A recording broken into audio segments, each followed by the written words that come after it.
Well, this is, again, it's the corporate state. And again, I have to call the only term for it is the Mussolini fascist corporate state, where corporation, it doesn't really refer to a modern corporation. It refers to a medieval guild where you've got government, business, and labor together, obeying the logic of the banks above all, not the logic of government or the people, but of the banks.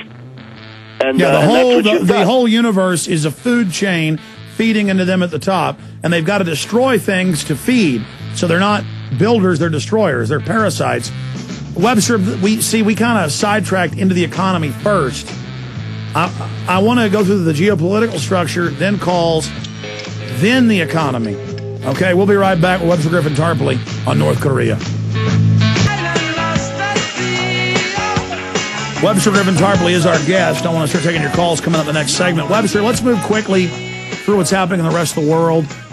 Obviously, the globalists, the neocons, the neoliberals, the New World Order, the Anglo-American establishment, the global empire, they want crises worldwide. What do you see happening with North Korea right now?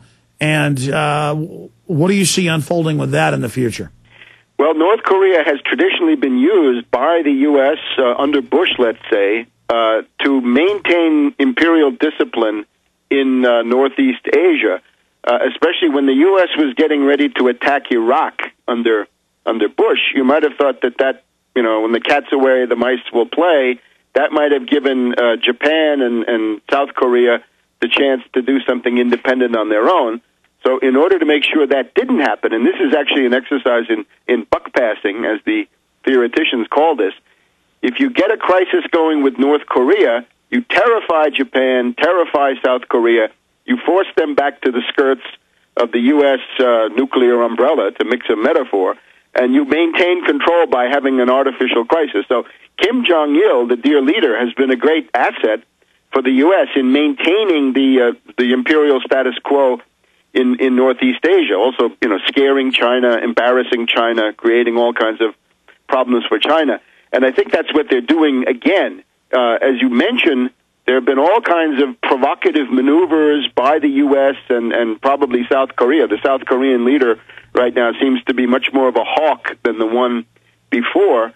You've got this, every year they have this Ulchi focus lens exercise and so forth. Yeah, that happened a month ago. Former presidents being thrown off cliffs, all submarines and ships, planes flying over North Korean airspace, right while the dear leader is giving power to the next hereditary thug, who's 20-something years old. Perfect time to try to razz them. I think they've probably had some border violations and territorial water violations, at least the way they see it.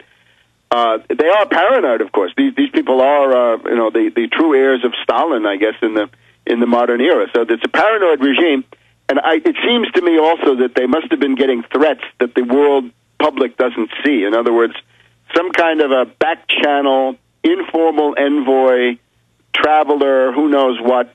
Speaking for the U.S. government. Well, now they're saying you ship even artillery shells to any country. Every other nation can sell weapons. We're going to board your ships and take them, which is a Cuban Missile Crisis level provocation. So that's out in the open, throwing the gauntlet down. Right, and I think on this they're right, that if you board one of their ships on the high seas, that's an act of piracy and war, and that is casus belli. In other words, if you want to take it that way, that can be the reason to get going with a war. I don't know if it's going to come to that, but look, go back to Joe Biden's famous speech in Seattle, 19th of October last year, where he said, after 1 year, we'll be hated because of our economic policies, and we're going to need your support then. That was the long perspective. The short perspective was, in the first 6 months, Obama will be tested with a manufactured international crisis.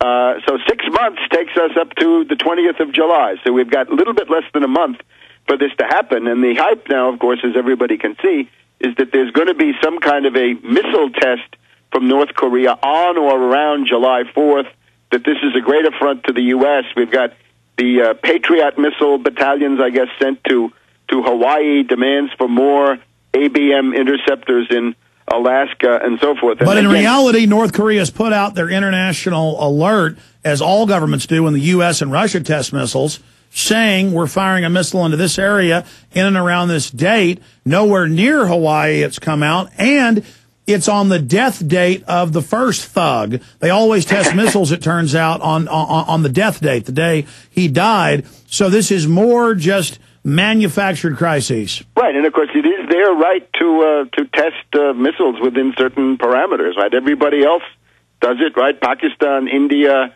Iran, everybody in the world has missiles, starting with the U.S., the Russians, the British, and the French. So it's a manufactured crisis, and I think the goal is always to maintain the subjugation and subjection of Japan, especially South Korea, and also to embarrass China, just to create tremendous problems for China, because the worse things are in North Korea, the more refugees go across into China, the bigger the problem is for this very important Chinese province of Manchuria, right, which is right above North Korea, Harbin and these places in China, big industrial centers.